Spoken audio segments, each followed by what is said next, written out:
बकरी का।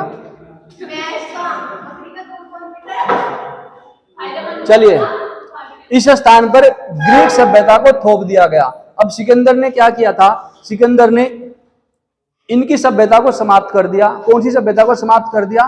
मेसोपोटामिया की सभ्यता को समाप्त किया और अपनी सभ्यता इन्होंने इनके ऊपर थोप दी। कौन सी? ग्रीक सभ्यता को यहाँ पे इन्होंने क्या कर दिया? लागू कर दिया था। दूसरा क्या हुआ था? विश्व की पहली सभ्यता मेसोपोटामिया की सभ्यता थी। बहुत बार क्वेश्चन पूछा गया है। देखिए, ये आ गया सामने पूरी की पूरी लाइन। विश्व की पहली सभ्यता कौन सी थी? मेसोपोटामिया की सभ्यता थी। क्लियर हो गया? ये क्वेश्चन बहुत बार पूछा गया है। जबकि विश्व की पहली नगरीय सभ्यता, इसके साथ ही चिपका दिया क्वेश्चन। देखिए आप, पहली नगरीय सभ्यता, यहां देखो बस, नगरीय सभ्यता और भाई पहली सभ्यता। पहली और नगरीय, इन दो वर्ड के ऊपर ही पूरा का पूरा खेल है।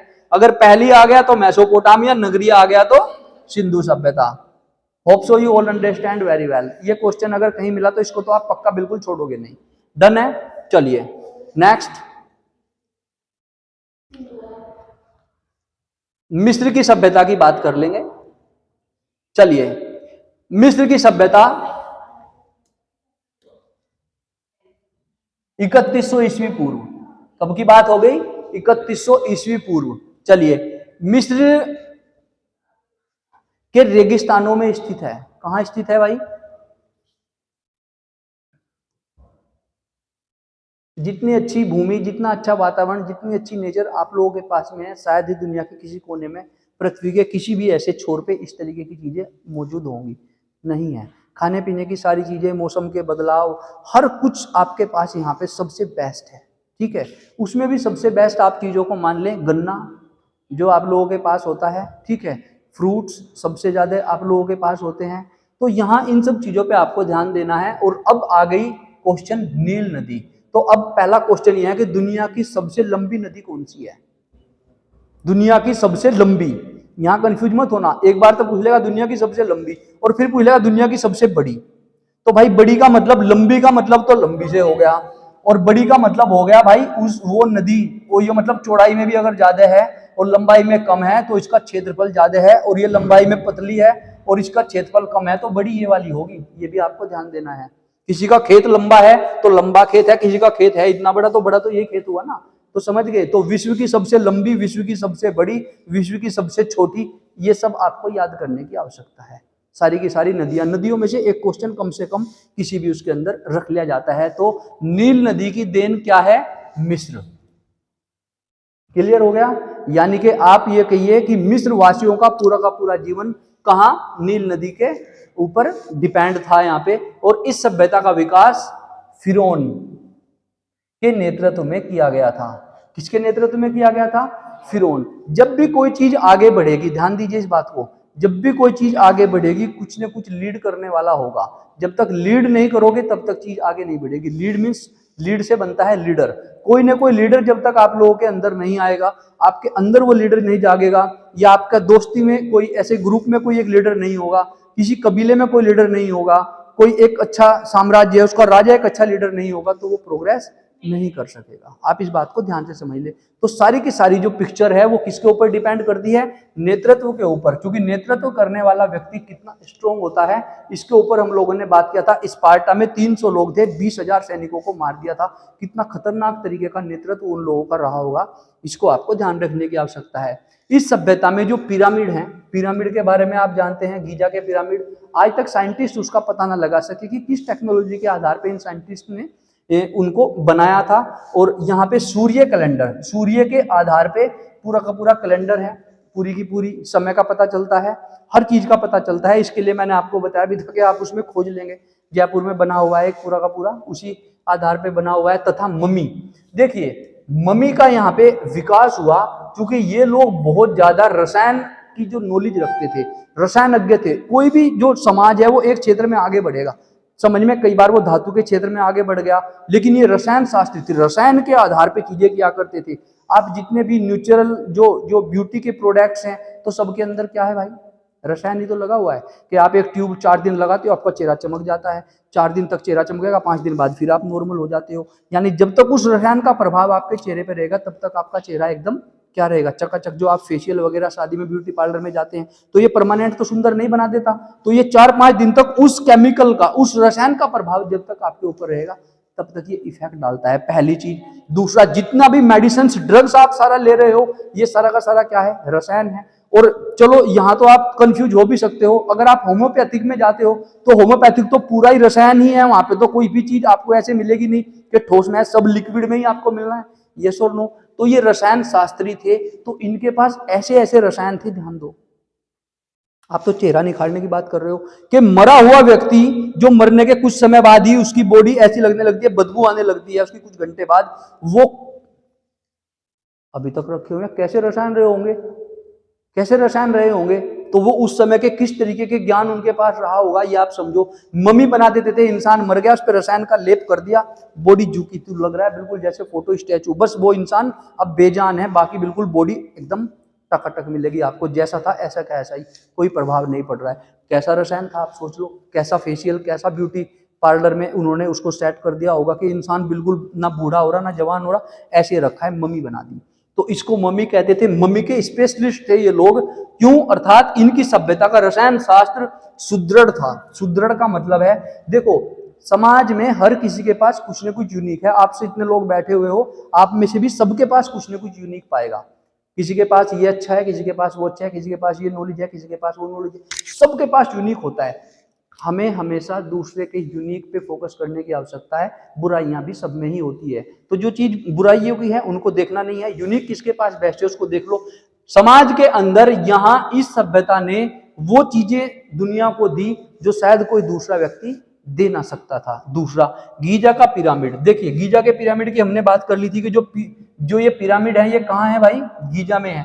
आज भी ये दुनिया के प्रसिद्ध अजूबा जिसे कहते हैं, दुनिया का अजूबा, तो ये अजूबों में इनको आज भी गिना जाता है। क्लियर हो गया? मिस्र की सभ्यता में जो क्वेश्चन निकल सकते हैं यही 4-5 क्वेश्चंस हैं, इसमें से कोई चीज आपको लग रही है तो दोबारा आप पूछ लीजिए। क्लियर? नेक्स्ट हम बात कर लेंगे, रोम की बात करेंगे।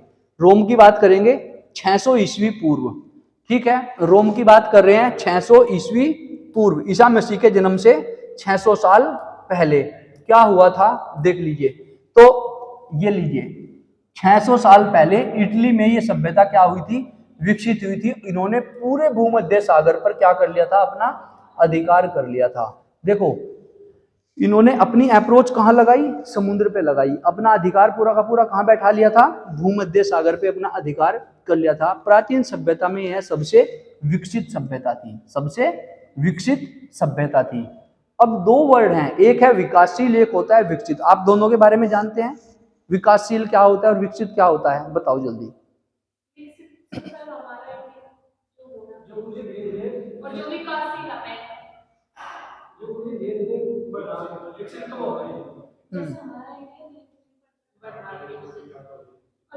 इस पे ध्यान देना, कल मेरे से पूछना, बताऊंगा, क्योंकि आप ध्यान दोगे तो आप कुछ सर्च कर लोगे। आज इस सभ्यता के अवशेष सुरक्षित बचे हुए हैं।